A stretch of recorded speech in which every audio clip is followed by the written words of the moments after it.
ஓம் வரசித்தி விநாயகரே சரணம். யோசிப்போம் நலமாய் வாழ எந்த ஒரு காரியத்தையும் யோசித்து செஞ்ச சிறப்பாக செய்யலாம். இன்றைக்கி வீடியோவில் சுவையான பிரண்டை துவையல் பற்றி பார்க்கலாம். பிரண்டையில் நிறைய சத்துக்கள் இருக்கிறது. பிரண்டையை அடிக்கடி சேர்த்துக்கிட்டாக்கா கழுத்து வலி, முதுகு வலி, மூட்டு வலி எல்லாம் போகும். இதில் வைட்டமின் சி, இ, கால்சியம் சத்துக்கள் நிறைஞ்சி இருக்கிறது.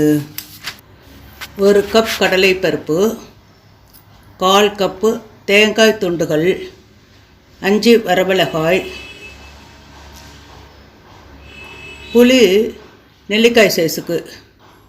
இந்த புளியை நல்லா சுத்தம் செஞ்சுட்டு கழுவி வச்சுக்கோங்க.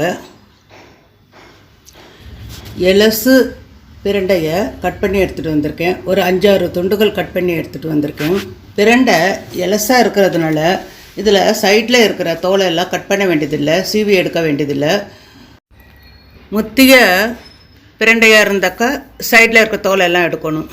கூடுமான வரைக்கும் எலசான பிரண்டையை பயன்படுத்துங்க, அது சுவையாக இருக்கும். ஒரு கிண்ணத்தில் தண்ணி வச்சுட்டு ஜல்லிக்கரண்டியால் அந்த பிரண்டையை கழுவி எடுத்து ஒரு பிளேட்டில் போட்டுங்க. இதே மாதிரி இன்னொரு ட்ரிப்பு கழுவி பிரண்டையை தட்டில் போட்டு வச்சுங்க. தண்ணியில் இருக்கிற பிரண்டையை கையால் எடுத்தால் கொஞ்சம் கையெல்லாம் அரிக்கும், அதனால் ஜல்லிக்கரண்டியை பயன்படுத்துங்க. பிரண்டைக்கு மத்தியில் கட்டை மாதிரி வரும், அது பேர் கணுன்னு சொல்லுவாங்க. அதை கட் பண்ணி அப்புறப்படுத்திடணும். பிரண்டையை மாத்திரம் நம்ம கட் பண்ணி பிளேட்டில் போட்டுக்கணும்.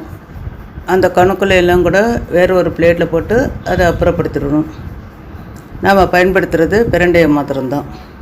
சின்ன சின்ன துண்டுகளாக கட் பண்ணிக்கணும். பிரண்டை எலசாக இருக்கிறதுனால சின்ன கத்திரிக்கோலாலேயே கட் பண்ண முடியுது சுலபமாக. பிரண்டையை சிறு சிறு துண்டுகளாக கட் பண்ணி வச்சுங்க. கணுக்களை தனியாக கட் பண்ணி வச்சுருந்தோம்ல, அதை டஸ்ட்பினில் போட்டுற வேண்டியது தான். இப்படி தான் இருக்கும் கணுக்கள்.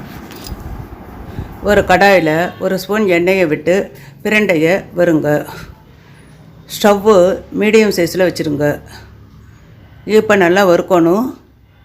பிரண்டை கலரெல்லாம் சேஞ்ச் ஆகிடும், வெளிர் பச்சை நிறத்தில் வந்துடும்.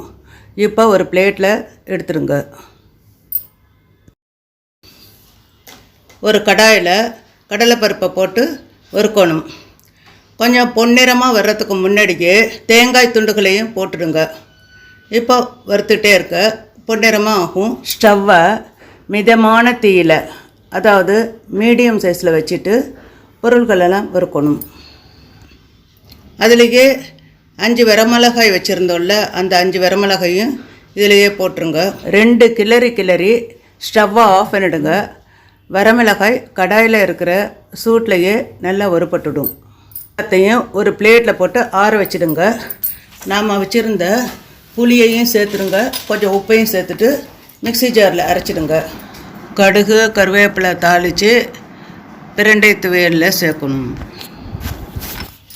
பிரண்டை துவையலில் இட்லி, தோசை, பூரி, சப்பாத்தி எல்லாத்துக்கும் சைட் டிஷ்ஷாக யூஸ் பண்ணிக்கலாம். பிரண்டை துவையலை நம்ம சாதத்துக்கும் பிசைஞ்சு சாப்பிட்லாம். தயிர் சாதத்துக்கும் சைட் டிஷ்ஷாக யூஸ் பண்ணிக்கலாம். ரொம்ப சுவையாகவும் இருக்கும், அதோட சத்து நிறைந்ததும் கூட. அடுத்த பயனுள்ள வீடியோவில் உங்கள் அனைவரையும் சந்திக்கிறேன். வணக்கம்.